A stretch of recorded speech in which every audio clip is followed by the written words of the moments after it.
తెలుగు తల్లికి తెలుగు తల్లికి గౌరవనీయులు గౌరవ ఉపరాష్ట్రపతి శ్రీ సిపి రాధాకృష్ణ గారు, his excellency governor of Andhra Pradesh Abdul Nazeer గారు, సహచర మంత్రివర్గ సభ్యులు లోకేష్ గారు, అచ్చెన్నాయుడు గారు, పార్థసారథి గారు, ఈరోజు ఈ కార్యక్రమం చూస్తే చాలా గర్వకారణంగా ఉంది. అలాంటిది చేపట్టినటువంటి ఎండి గార్మే పాప్కార్నికా ఎస్పివి పట్టాభిరామరావు గారు, డైరెక్టర్ వెంకటేశ్వరరావు గారు, అనదర్ డైరెక్టర్ మహేదర్ రెడ్డి గారు, ఫౌండర్ గార్మే పాప్కార్నికా నార్మన్ క్రూక్ గారు, ఈరోజు ఈ కార్యక్రమానికి ఇచ్చేసినటువంటి రైతు సోదరి సోదరిమణులందరికీ, గార్మే కంపెనీ సంబంధించిన కుటుంబ సభ్యులందరికీ పేరు పేరున నమస్కారాలు, అభినందనలు, శుభాభినందనలు. ఈరోజు రైతుల్ని సత్కరించేందుకు మన రాష్ట్రానికి వచ్చినటువంటి రాధాకృష్ణ గారిని మన రాష్ట్ర ప్రజల తరపున మనస్ఫూర్తిగా స్వాగతం, అదే సమయంలో హృదయపూర్వక అభినందనలు కూడా తెలియజేసుకుంటున్నాను.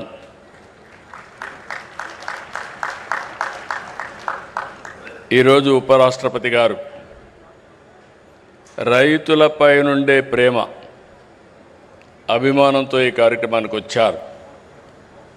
ఎక్కడో తమిళ పేపర్లో వస్తే అది చదివిన తర్వాత పట్టాభిరామరావు గారిని పిలిచి మీరు ఏ విధంగా చేశారు, ఎట్లా చేశారో కనుక్కొని డీటెయిల్స్ అని తీసుకుని ఈ కార్యక్రమానికి సంఘీభావాన్ని తెలియజేయడానికి వారు ఇక్కడికి వచ్చారంటే వారికి రైతులపైన ఎంత ప్రేమ ఉందో ఇది ఒక ఉదాహరణ.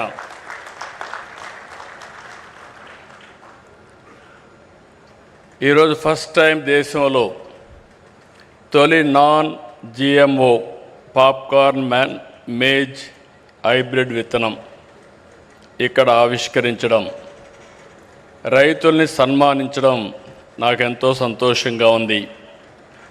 ఈ హైబ్రిడ్ విత్తనం భారత నేలపైన వాతావరణ పరిస్థితులకు అనుగుణంగా దేశీయంగా పాప్కార్న్ ఉత్పత్తిలో స్వయం సమృద్ధి సాధించేందుకు ఈ నూజివీడు గడ్డపైన ముసునూరులో చేయడం మనందరికీ గర్వకారణం. దేశీయ విత్తనాన్ని ఆవిష్కరించిన గోర్మే పాప్కార్నియా సంస్థకి మనస్ఫూర్తిగా శుభాకాంక్షలు. ఈ సంస్థ ఎండి పట్టాభిరామరావు గారు, వాళ్ళ ఫ్యామిలీ అందరికీ తెలుసు, కానీ ఇప్పుడు కొద్దిగా వెనకబడ్డాం.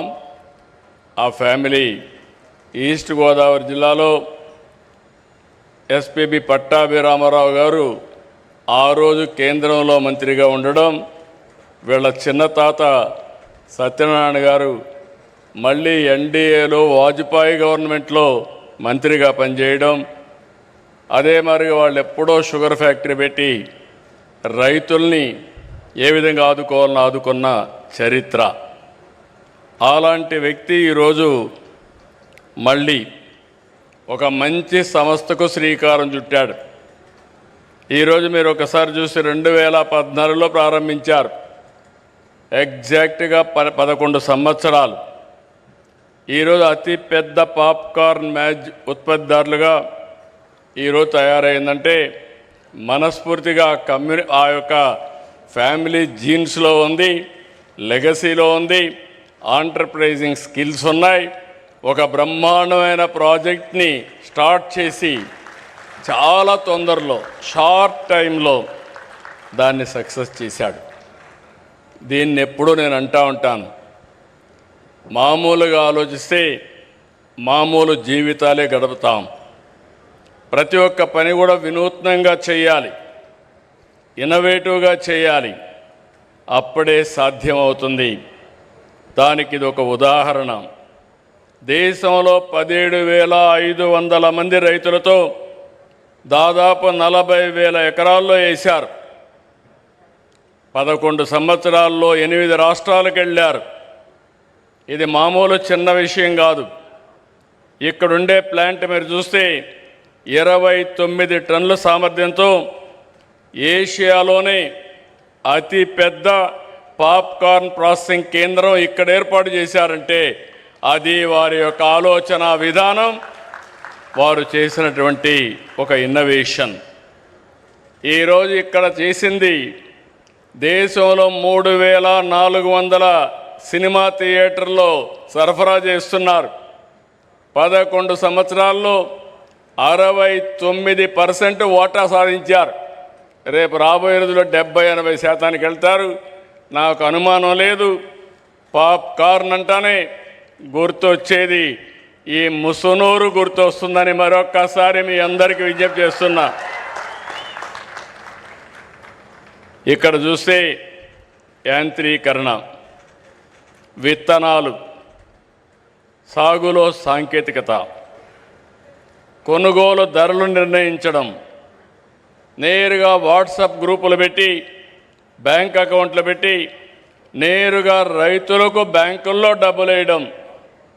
ఏ రైతు కూడా ఇబ్బంది పడాల్సిన అవసరం లేదు, ఆలోచించాల్సిన పని లేదు.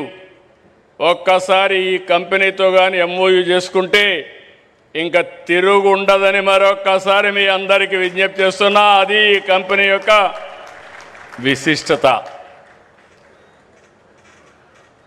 11 ఏళ్లకు మునుపు మన దేశంలో అమ్ముడైన ప్రతి పాప్కార్న్ కోన్పై ఖర్చు చేసిన డబ్బులన్నీ 70% పైగా బ్రెజిల్, అర్జెంటీనాకి వెళ్ళాయి. ఈరోజు ఆ 70% మన రైతులకే చేరుతా ఉంది. ఇప్పటికే మీరు ఒకసారి చూస్తే దేశానికి 125 million American dollars foreign exchange కూడా ఆదా అయింది. 11 ఏళ్లలో పాప్కార్న్ మొక్కజొన్న ఉత్పత్తి వాటా 30% నుంచి 65%కి పెరిగింది. ఇదన్నీ చూసిన తర్వాత నాకు ఏమాత్రం వారు అన్నారు ఇప్పుడు మాట్లాడుతూ, ఏషియా మార్కెట్ అంతా క్యాప్చర్ చేస్తామని.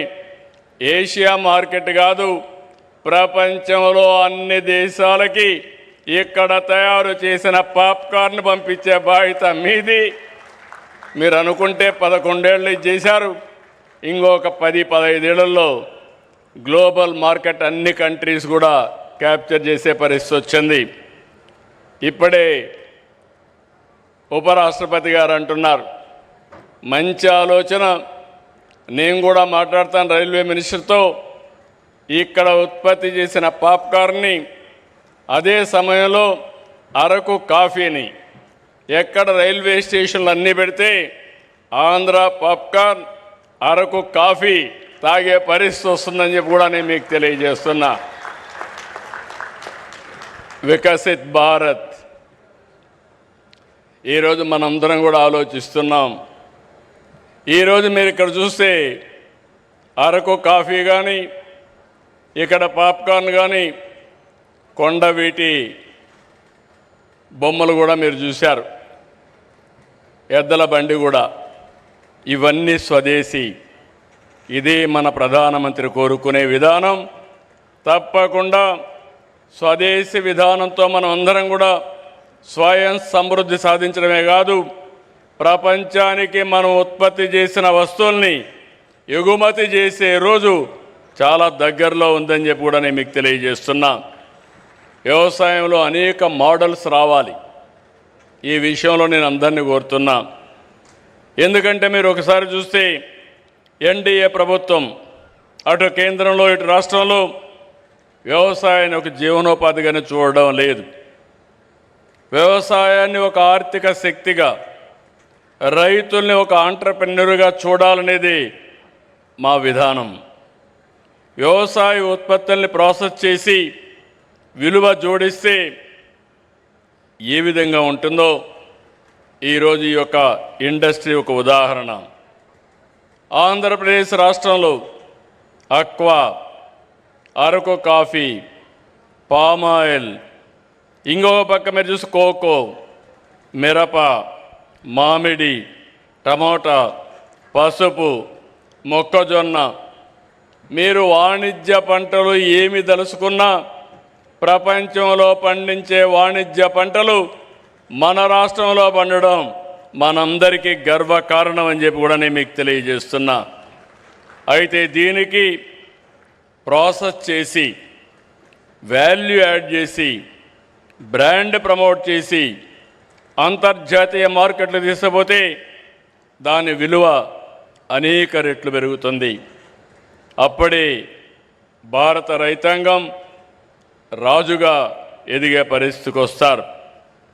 ఈరోజు చాలామంది కుటుంబాలు నేను చూస్తున్నాను. ఒకప్పుడైతే మన రాష్ట్రం నుంచి ఎక్కడ నీళ్లుంటే అక్కడికి మన రైతులు, ఆదర్శ రైతులు వెళ్ళి వ్యవసాయం చేసేవాళ్ళు. ఇప్పుడు నేను పిలిపిస్తున్నాను, ప్రతి ఒక్క రైతు కుటుంబం ఆలోచించాలి. మీరంతా ఫుడ్ ప్రాసెసింగ్కి రావాలి, ఎండ్ టు ఎండ్ సొల్యూషన్ ఇవ్వాలి.